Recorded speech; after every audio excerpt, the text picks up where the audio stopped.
Welcome back to Outdoors with Larry Ray on ESPN 790 AM. Brought to you proudly by Sportsman's Warehouse and the Tennessee Wildlife Resources Agency. Hey, welcome back to Outdoors with Larry Ray. We talk outdoors for the next minutes. 90-minute show, still the fastest 90 minutes on the outdoor radio programs that go into our 19th year on the air. Now, I've tried to explain this, and I've given up trying to say fifth Saturday, fourth Saturday, whatever it might be. It's just Saturday morning. Good Saturday morning. Let's just say good Saturday morning on this February the 22nd. For you long-time listeners. Because everything, when you seen your shadow there on the, Phil, what's his name? I can't, I have no trouble with Cornell. Tiny Phil? That's really good. I thought you went with Lenore City Bubba. I did. Bubba was gone this year. Okay. Anyway, we got the Dave Gabbert. We got Dave Gabbert, Gene Smith. He's already given us one pun, and we'll pun him out later on. Of course, we've got the only radio show with a poet, and that's Charlie Covington, who will be in later, and he's listening in with his poem for the month, The Barnyard Game, and I can't wait to hear from Charlie, just like I can't wait to hear from this next friend of mine who's he will be at the boat show, if you want to call it that. It is the Mid-South Sports, RV, and Boat Show, 57th annual, going on today and tomorrow. Started yesterday. Yep. This Saturday and Sunday. Opens up this morning at 9, closes at 7. Back tomorrow morning at 10 a.m. to 5.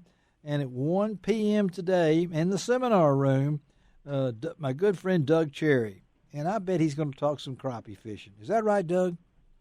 Yes, sir, Mr. Larry. I can't wait to see y'all. Well, always one of my fun guys. Doug loves the crappie fish. You've been crappie fishing how many years now?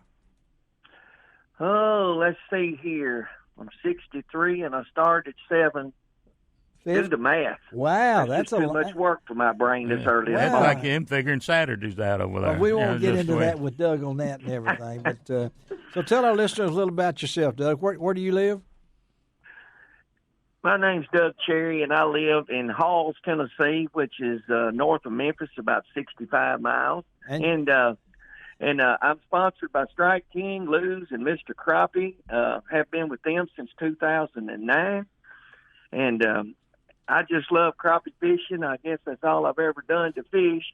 Why? And I know about every trick and trade it is to catch them. Why crappie fishing? Ain't but one word. Eat. There you go. Yeah. Okay, the man has got his priorities right here. Does he not do that and everything? But Doug, I know you like to do these things like this afternoon at 1:00. You like to see kids. You like to see kids out there and things along that line. So, what are you going to be talking about at 1:00 today?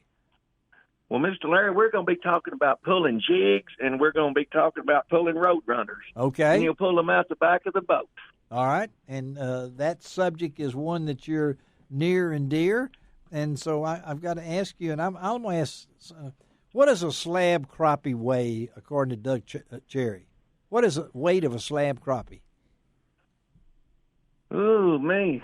Sure enough, slab be 2.5, 2 3/4 pounds, but that comes out of the Mississippi lakes I love down there. It does, doesn't it? Okay. Yes, sir. So when everybody says, well, I got all these slab crappie, and they're 1.5 pounds, whatever it might be. Ain't nothing wrong with eating them, buddy. Okay. Pound and a half fish up here at Real Foot are considered slab crappie. They are. That's what I'm saying. The location is that. So what's the biggest one you've ever caught? Mr. Larry, I caught one that weighed 3 pounds and 14 ounces in Arkabutla. Wow. Back in 2010. And what did you do with that fish? I hate to tell you. Come on, Doug. I traded. Well, actually, I took them to another show. Yeah. My partner and I, Mark Williams, I took them to another show we were doing. Yeah. And let everybody see them. We took 9 crappie in there, weighed about 22 pounds. 9 crappie that weighed 22 pounds. Yeah. Yes, sir. So a 314 is a big crappie. So we know. Yes, sir. We know the world record out of Enid, Mr. Fred Bright or White. I can't remember his Fred. I know that. Weighed over 5 pounds, 5'7" or 5'6" or something along that line. So where do you think the next world crappie would come out of in any of those Mississippi lakes? Which one would you pick? Grenada. You would, right out. You didn't Yes, take any time thinking about that. Why? Well, man, I'm just telling you down there. We've caught some weight over 3, but they were barely, 3.1, 3.2. I mean, we got the same scales that they weigh in at tournaments. Yeah. And so we get what we consider a pretty accurate weight. Uh-huh. Now you're going to catch that world record on a female white crappie. Okay. And she's going to be right before spawning. Okay. All right. So you're talking about the new world record crappie. I'll say will be caught out of Grenada sometimes in March. In March, okay. Now, not this year, doesn't know, but that's when they're going to be, full of eggs. Okay, well, it could be this year. Who knows? I mean, there's yes, one. Yes, sir, it could be. You think there's a 6-pounder swimming around someplace? A what, Mr. Larry? I'm sorry? You think there's a 6-pounder swimming around someplace? A moment of silence. I don't know. I don't know. I've never even thought about that. Well, what's the amazing thing about that? And I know that when you think about that, that's 2 3-pounders. I mean, just think about that. Put Doug's 314 with his little brother who was 312, and you're looking at a huge fish to do that. And again, we're talking to Doug Cherry. He will be at the boat show this afternoon at 1 p.m. in the seminar room talking about crappie fishing, and you will more than likely bring some equipment for the folks to feel and get a touch, right, Doug? Yes, sir.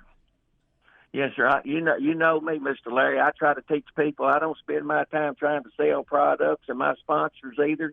They're on my shirts, my pullovers, every jackets. I go down there and teach people how to catch crappie, and that's what they enjoy doing, and that's what I'm going to do Saturday. All right, folks, that's all he's going to do. It's all. You got something to say over there, Gene Smith? My wife has got a crappie impounded. It weighed almost 2 pounds, but every time she tells a story, it gained 2 or 3 ounces. Oh, it's gotten bigger over the years. I told her, I said, you're going to keep on, you're going to pass the world record. That's a true fisherman. That's a true fisherman. Well, hey, man, before y'all let me go, I just want to tell y'all one thing. All right, Doug. People that tell you they caught 35, 43-pound crappie, yes, that they're past crappie season, they're lying. They are lying. Okay. They are lying. Straight from Doug. I've probably caught 8 or 9 in my entire life. Wow. That weighed over 3 pounds. And he's been fishing since he was 7. I got to ask you one more thing before we let you go. Yes, sir. I love your weather reports, Doug. Yes, sir. That's another hobby, right? I mean. Oh, yes, sir. Yes, sir. So tell us about that real quickly. Well, I worked for the state for 30 years, the state EPA. They gave us 2 semesters a year free and to go to a Tennessee school, so I ended up finally finishing my degree in meteorology. I already had one in chemistry. Yeah. And but anyway, so I got that, and because I'm very fascinated with the weather. In fact, it started out being astronomy, but we'll go into that some other time because right now we're going to catch fish. It's just going to be cold and pretty. Yeah. Hey, Doug, we look forward to seeing you today, Saturday at 1 p.m. in the seminar room. And remember, folks, these seminars are all part of your ticket to the Mid-South Sports RV and Boat Show. Doug Cherry, we'll see you today, buddy, okay? All right, I love y'all. See y'all after a while. All right, thanks. All right. Doug Cherry. Go to his Facebook page or just Google Doug Cherry. He's phenomenal on the weather. He can tell you. Did you hear what? He's got a degree in chemistry. Did you hear that? Yeah. And he's also got a degree in meteorology. I mean, he's a fascinating guy. 1 p.m. today. He'll probably bring one of his kids or 2 or 3 bodyguards. I don't know. some of those different kind of things. But no, I'd heard that story about him getting out of duck hunting. So he did. Oh, yeah. He got tired of squabbling and everything else. So just see you later and everything. But I guarantee you will be entertained today. The first seminar, 11 o'clock, the professor himself, Wilson Frazier, talking about sonar. At noon, John Bannister. Bing, bing. Oh, Dr. John Bannister from Mid-South Fly Fishers. Doug Cherry at 1. Nick Staub 901 High School Bass Club. You thinking about bass fishing in high school? Man, I wish they had that when I was going to high school. You know, we didn't have bass fishing, and we didn't have nothing like that. You know, and I was too short to play basketball, so I just blew my trumpet, marched in the band. You know, so but Nick Staub will be there at 2, Ron Wong at 3, Rodney Ward at 4, talking about electronics of trout fishing. And new this year, man, we're going to have RVs everywhere, including from the Davis Motor Home Mart. And we're going to have a seminar session called RV 101. So that fits me perfectly. I mean, personally. So anybody got anything else to say? Yeah, you know. Here we go. When I don't have a chance, Dave. When I lived in California and I came back home, they asked me how to find the weather. I said I went outside and there it was. I have nothing to say. No. I have nothing to say. Yeah, I've got my weather station there at the house is a rock hanging on a string. A rock hanging on a string. Yeah. You look at it. If it's wet, you know it's raining. All right. If it's moving, you know the wind's blowing. And if it's gone, you know maybe a tornado come through during the night that you missed. And to think where else can you learn this stuff? Well, you can't because every TV station has at least 12 weathermen and women, right? Yeah, you know. So I mean, it's meteorologists. It's important. It really is. You usually have a chief meteorologist. Oh, they do have a chef. And then we have a chef. You know, so a chief and a chef is. Then you have weather people. Well, he also can look out the window here and I tell the weather. Exactly. You know, weather may not be exactly what I want it to be. All right, let's take a break. Shelby's holding up that one finger, there. It's loaded, too. It is, though. So we're going to take a break. We're going to come back and talk a little turkey hunting with the man that knows how to talk turkey on Outdoors with Larry Ray. Be right back.